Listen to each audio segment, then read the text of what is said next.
మోహన్ అనే రైతు చిన్న గ్రామంలో జీవించేవాడు.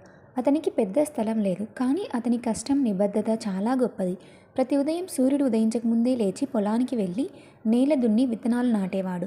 ఎండ, వర్షం, గాలి ఎటువంటి పరిస్థితి వచ్చినా అతడు వెనుకడుగు వేసేవాడు కాదు. ఒకరోజు అతను తన పంట అమ్మడానికి పట్టణానికి వెళ్ళాడు. అక్కడ ఉన్న కొంతమంది పట్టణవాసులు అతని మట్టితో నిండిన దుస్తులు చూసి నవ్వారు.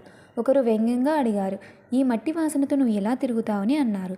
మోహన్ చిరునవ్వుతో అన్నాడు, "ఈ మట్టి వాసనే మీకు తిండి పెడుతుంది.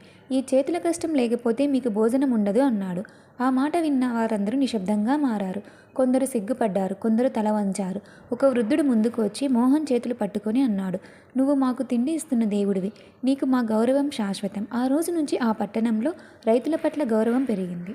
పాఠశాలలో పిల్లలకు రైతు అంటే ఎవరు అనే పాఠం చెప్పేటప్పుడు మోహన్నే ఉదాహరణగా చెప్పేవారు. మోహన్ ఇంటికి వచ్చి ఆ కథ తన పిల్లలకు చెప్పాడు. పిల్లలు, మనం కష్టపడితే మన కష్టం విలువ ఏదో ఒక రోజు గుర్తిస్తారు అని అన్నాడు. నీతి: రైతు కష్టం లేకుండా మన జీవితమే లేదు.